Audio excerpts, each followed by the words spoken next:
Thanks, Wayne. So with that, we're going to move forward into 15th Sideroad.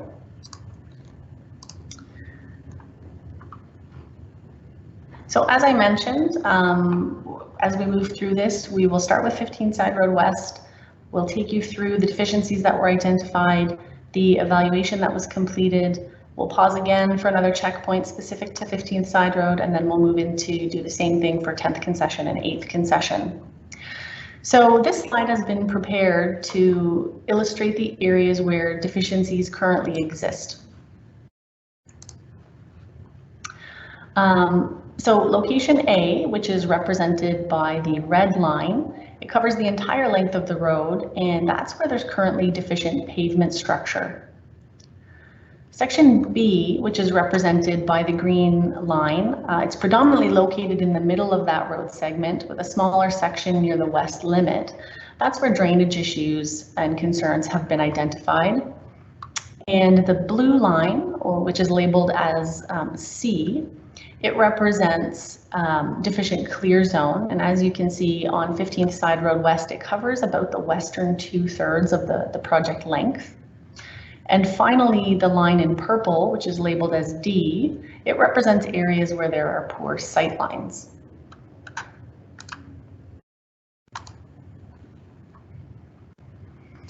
So once again, the purpose of a Class EA is to evaluate the potential impacts of the project or the proposed project on the area environment, and then make any necessary adjustments or accommodations to mitigate those impacts.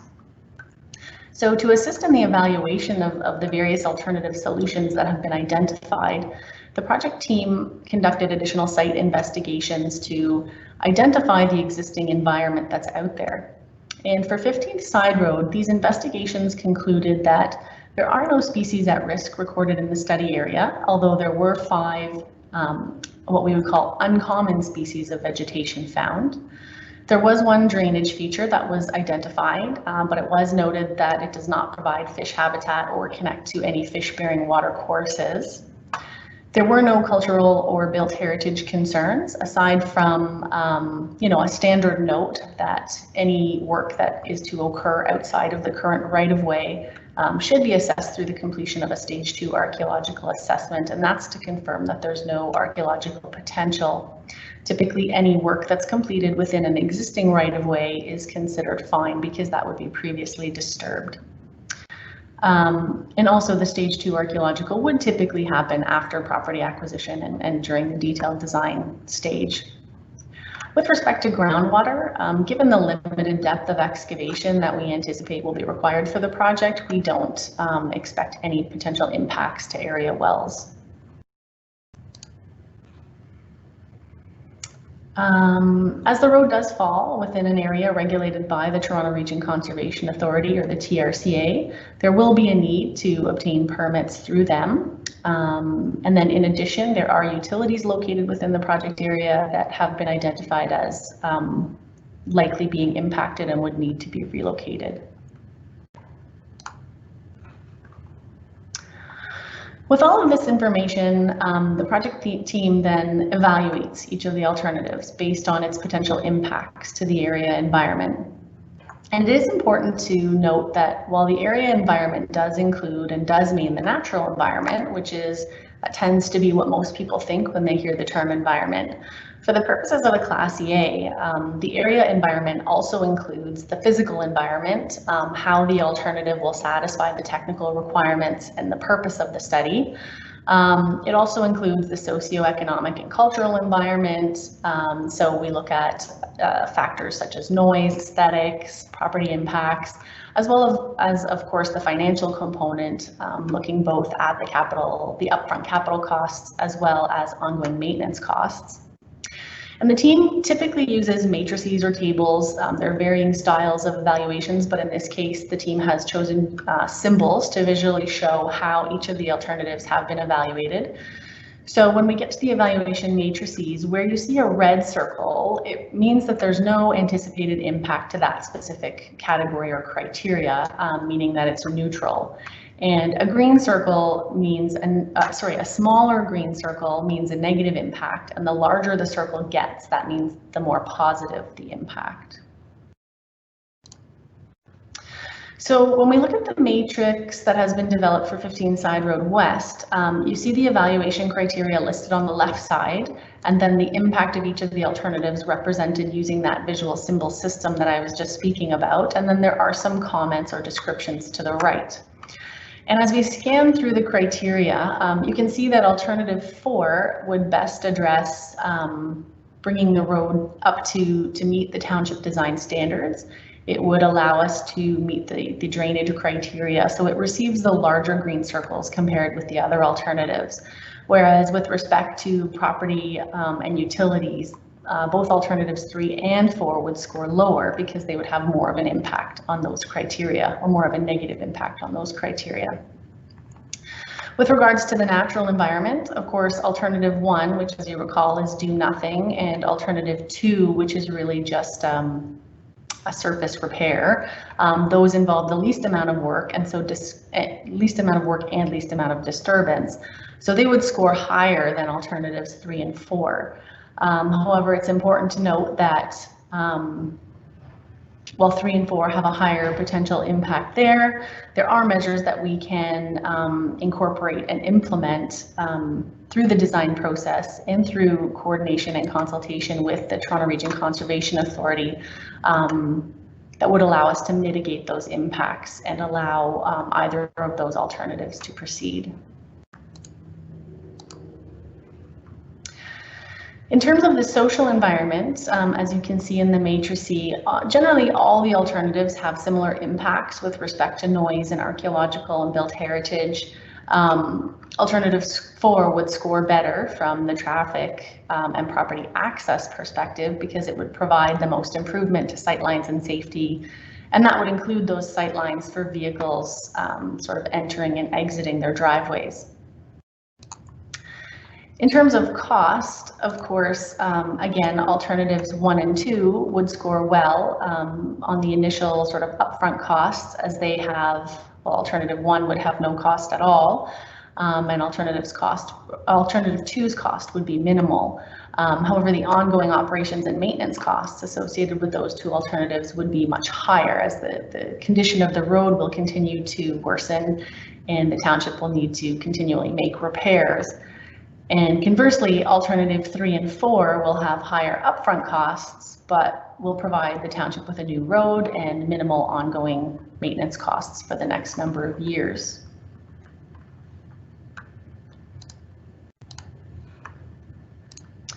So I believe we've reached our next checkpoint. I think we're going to pause again here and take the opportunity to respond to any questions that have come in. That essentially concludes the discussion or the presentation component for 15th Sideroad. After this question checkpoint, we will be moving on to the 10th concession and the 8th concession, and then that will be followed by sort of next steps and a conclusion.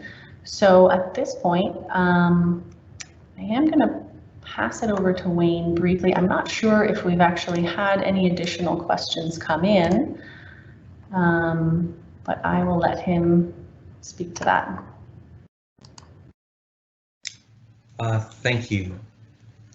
Thank you, Tammy. There right now still hasn't been any other questions at this point.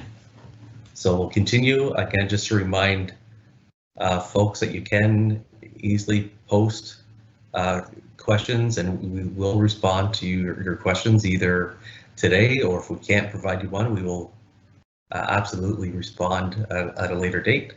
It's all part of this process.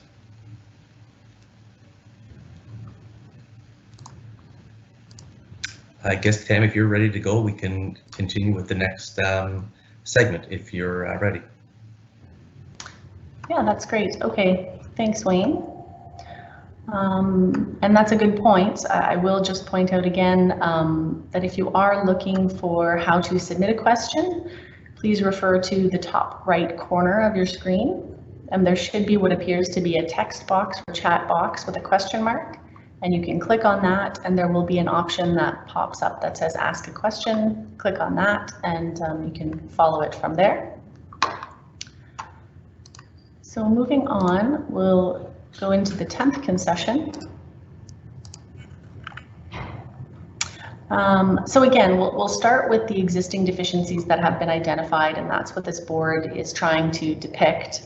So once again, that pavement structure, which is represented by the red line labeled A, and as you can see, it again covers the entire length of the road segment. I'll jump to the blue line, which is labeled as C, and that's our deficient clear zone. And as you can see, it also covers the entire road segment.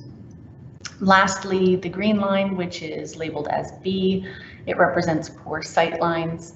You can see there are a couple of areas along the road segment with some small intermittent areas in between where maybe the sight lines are not as concerning. So again, we'll take you back through the additional environmental investigations that were completed and what they revealed. Specific to the 10th concession, there were no species at risk found or found to be present.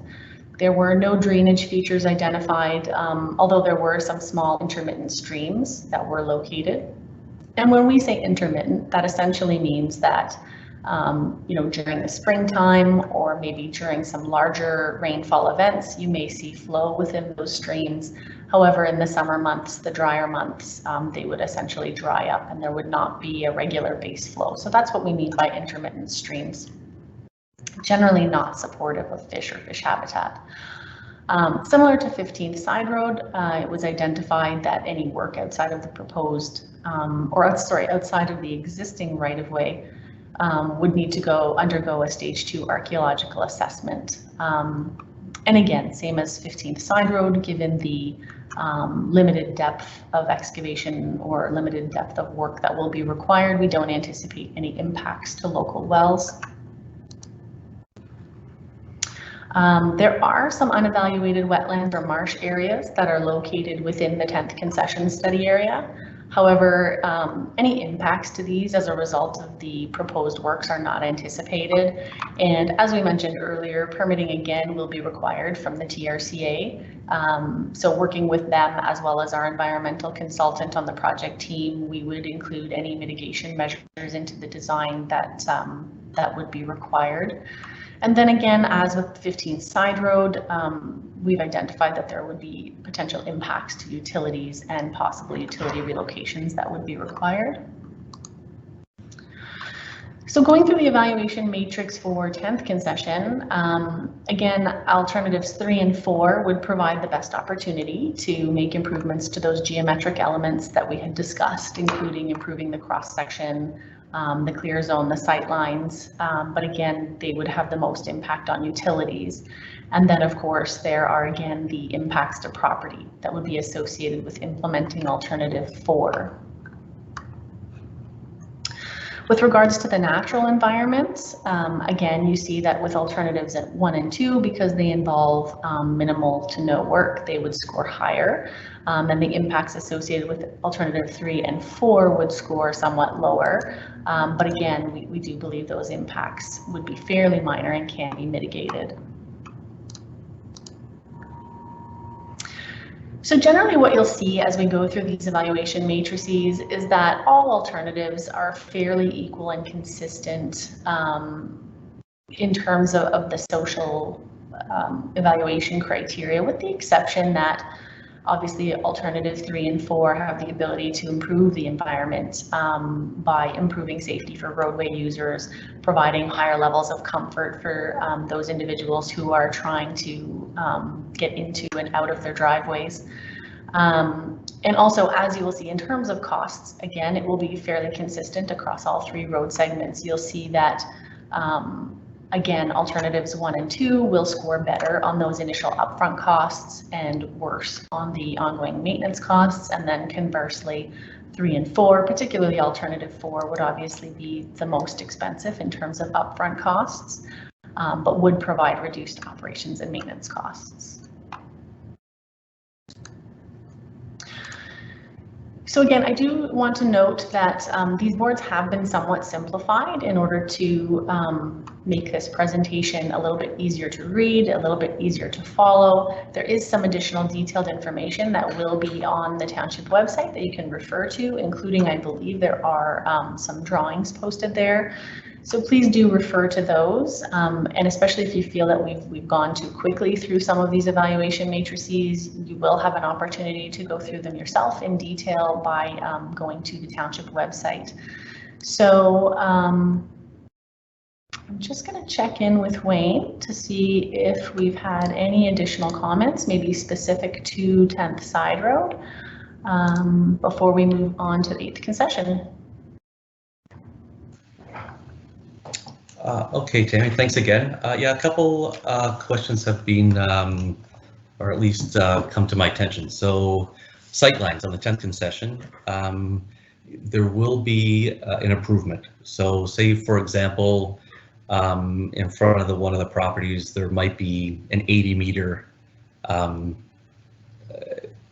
you can basically see traffic from north side and south side, and it will be increase. So the sightlines will increase from a give or take 80 meters to 120 meters to 130 meters, depending exactly where you are.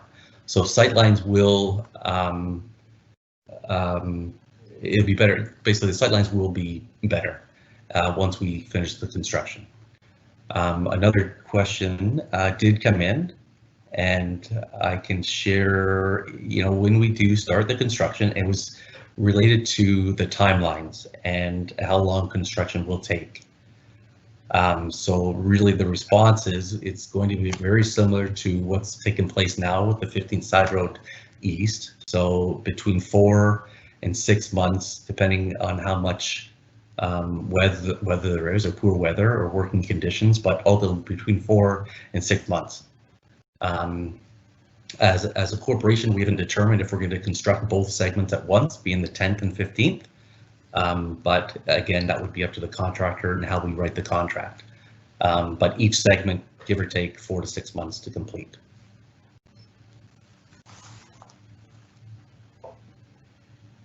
I don't think there was any other questions regarding the 10th concession, but I will say that our road paving programs obviously stopped short of the 15th Sideroad. So likely we'll connect our road reconstruction job with where we left off the paving job.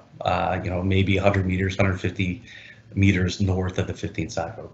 If that kind of helps, I didn't want to repave that section of road if we're going to dig it up in the next year or two. I'll just quickly check to see if there's any other questions.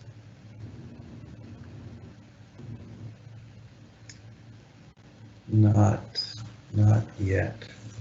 So Tammy, back to you. I think there might be another question, but it might, yeah, I'll just refer to my project team in the background, but on to you if you want to carry on. Okay, that's great. Thanks, Wayne, and Steve and Jody in the background there. We will move on to the 8th concession now. And again, we'll start with those existing conditions.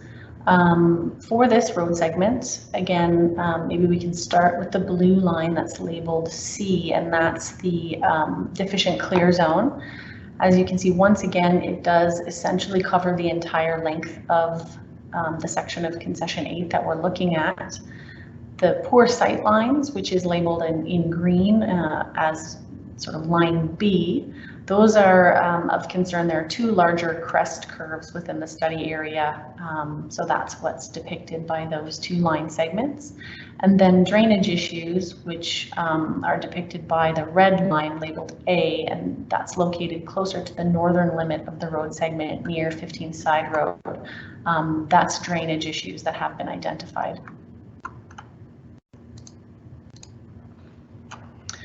So again, we'll take you through what the environmental investigations revealed for 8th concession.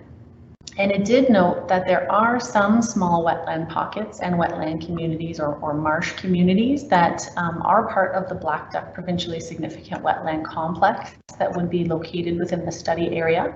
However, despite some minor encroachment into the edge wetland, we don't anticipate really much impact to these communities. A total of 6 headwater drainage features were identified, but again, they were all classified as intermittent. There were some areas where there is potential habitat for species at risk, and that may include butternut trees, some species of bats, as well as some species of birds, including the eastern meadowlark. And further investigation to determine if there is in fact those species at risk present would be required through detailed design and prior to construction. The watercourse crossings as well were also identified as having potential to support red-side dace, so those would have to be, and red-side dace is a species at risk, so we would have to investigate that further.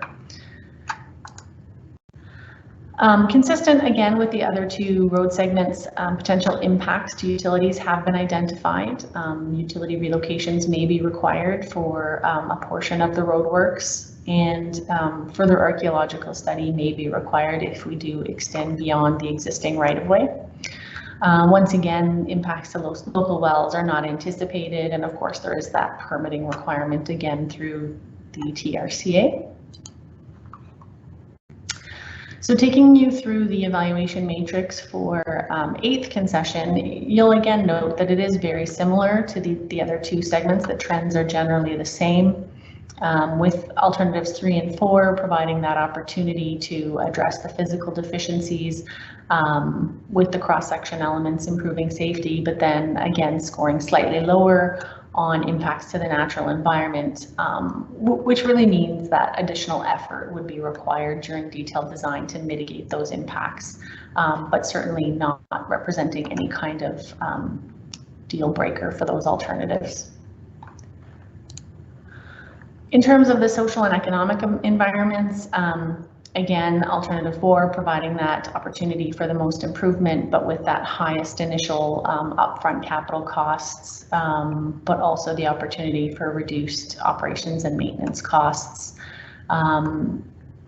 Again, I think with the 2 sort of crests in the middle, it would provide the opportunity to provide those sightline improvements, including driveways that are within those project limits.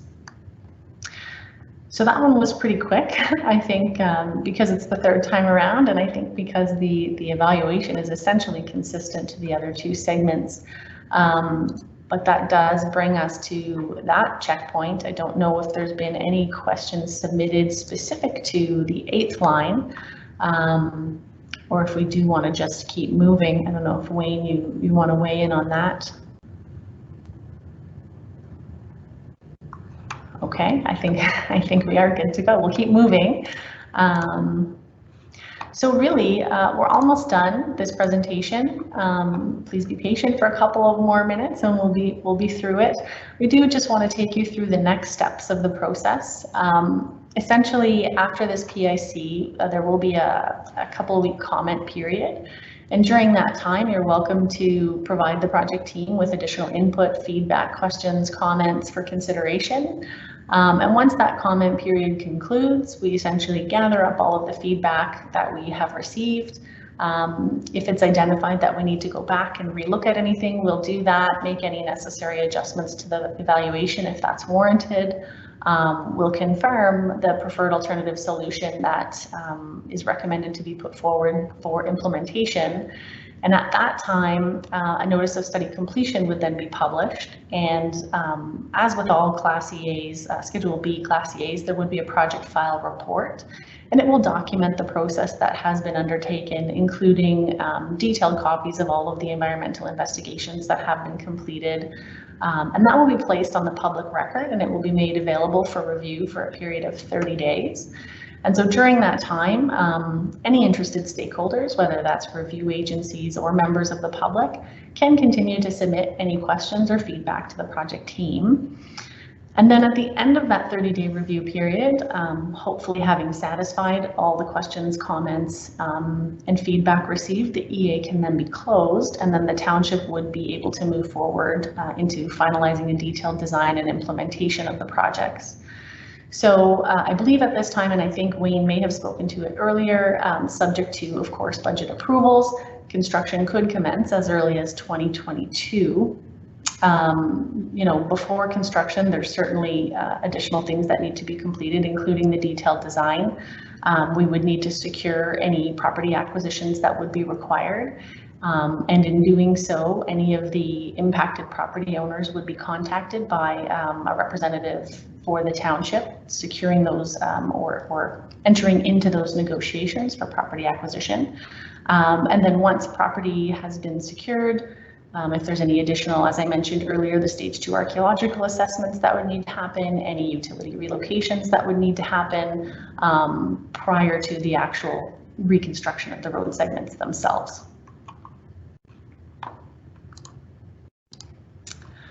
So, of course, as we've mentioned kind of all along, consultation is definitely a key component of the Class EA process, and you are invited to submit any comments or questions to the project team. The contact information for our team leaders is up on your screen now. We do ask that you again take your time, review the information, including this presentation and all the information that will be on the township's website, and then provide your feedback, provide your comments, questions, input. However, we do ask that you please keep in mind, in order for us to keep this process moving, we do require that you submit any feedback by October 9th. And then that will allow us time to review all of the comments, make any modifications, changes, final decisions before filing that notice of completion. So that concludes the live presentation portion. I will be turning it back over to the project team, Wayne, Steve, and Jody in a second, and they can address any additional questions that have come in. It is only approaching 3 o'clock and the PIC does go until 4 p.m. So we will be available on this platform until 4 p.m. and you can still submit questions through this platform until then. We will be muting the microphones, and so you will just continue to see this board up on your screen, but please rest assured we are in the background and available to receive and respond to any questions that you have. In addition to that, after 4 p.m. when the live event concludes, as we mentioned before, you can still submit your comments. There is a comment sheet that will be available on the township's website, so you can complete that and submit it, or you can simply send us an email or contact any member of the team by phone. So I think my part is essentially done. I would like to thank you all again sincerely for your time, for your interest in this municipal Class EA and in this process. We obviously do hope that you're all staying safe and healthy and that you have a good day, and I'm going to turn it over to Wayne. Thanks, Tammy. Great. I just, there's a couple other ones as far as questions coming in. For example, one person did say, again, I hate to say this, but basically a truck bypass route. Again, this is a strict process that we're doing to upgrade the road that is currently there. Let's kind of go back. Sorry, my computer's dragging a little bit. The project basically has not included long-term planning for this specific project. That was kind of our master transportation plans. But again, traveling from King Road to Concession 10, Sideroad 15, Highway 27, it does allow motorists to avoid the center of Nobleton. Again, we can't control the traffic, but we're doing our best to upgrade the road that we currently have. That's basically the township's response. I mean, I know through the master transportation plan, there's a good roads movement as far as truck traffic, but ultimately, if you do have any other questions regarding the master transportation, I could send you the link where it is, or we can have further discussions. But it's really not about this project. We strictly want to update the existing road that's there now to what we're proposing. Let's see, one more question came in.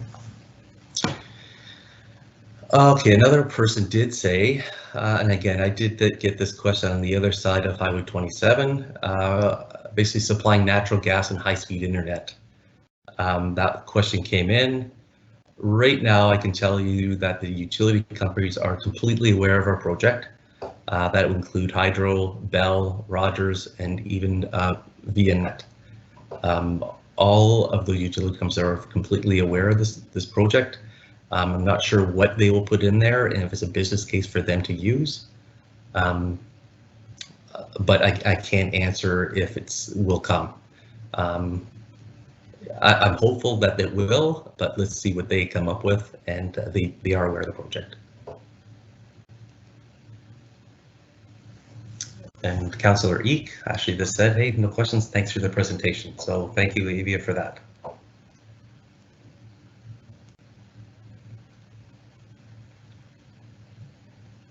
Tammy, any closing words, or do you think we forgot anything, or should we just continually wait for further questions?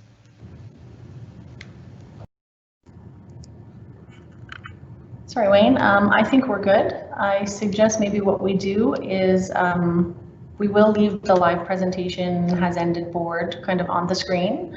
As any people, if they signed in late, they will be, you know, still listening to the presentation. So there is the possibility that some questions will come in after the fact.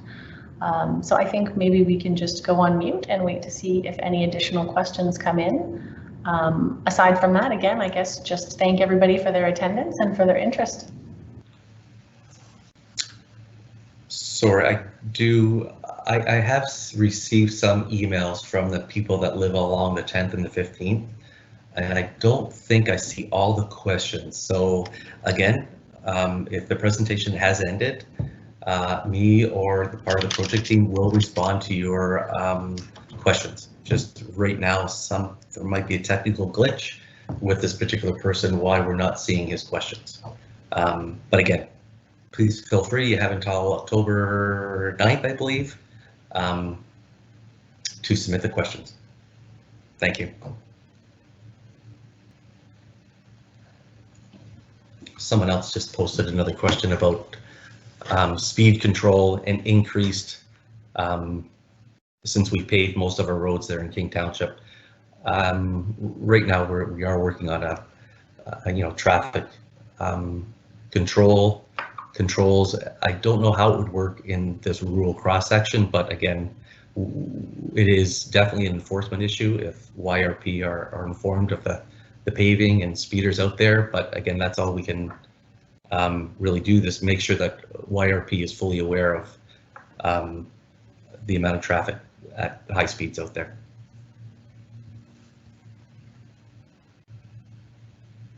So I do believe we have received a question with regards to if the project or the study includes for street lighting. I do believe that the response to that would be not at this time. I believe it would just be any hydro relocations that may be required would be undertaken, but full illumination is not currently being proposed. If any of that needs to be followed up, maybe Wayne or Jody or Steve could comment on that, but I believe the response to that question is it does not include for streetlights. Sorry, and I guess maybe just to clarify that last comment, the full illumination, there would be no full illumination on the road segments. However, there would be partial illumination at the intersections as there is now. I believe there's partial illumination now. Okay, another question about. Sorry, am I good live? I'm not sure if I am. Sorry, yes, I'm live? Yes, you're live, Wayne, yeah. Okay, sorry. About long-term planning. So the response is that the project is guided by the long-term planning of the recent TMP. It was found that these roads working as 2-lane roads are adequate for the timeframe considered in that TMP. This project aims to provide two-lane roads that meet township standard, are compatible with the long-term active transportation goals, which are contained in that master plan. I think the same person, so I just want to say the design that was shown to the public in the previous PIC, really the design at that intersection really hasn't changed, but there will be like an additional some type of refinement of the crest vertical curve just north of the intersection. With XING, but it was found that was vertical sightlines would require reducing posted speed limits to like a reduced speed for the southernmost part of Concession 10 as vehicles approach King Road at that intersection. So I don't know, we could probably reach out to them with more details and what else they're looking for us to respond. But again, we can help out during the detailed design once this PIC stuff is all wrapped up. Thank you. So we've reached 4 p.m., which concludes the PIC for the reconstruction of 15th Sideroad West, 10th Concession and 8th Concession. I don't believe we've received any further comments during this time. I do want to go ahead and remind you that comment sheets as well as a copy of the presentation boards will be available shortly on the township's website. We will also be posting a copy of this presentation, a video recording. It may take a couple of days to get processed and uploaded to the township's website, but it will be there as well. So I guess in conclusion, I just want to again thank everyone for their participation. Your feedback, your input, your comments is very important in this process, and we appreciate your time. Thanks, everyone.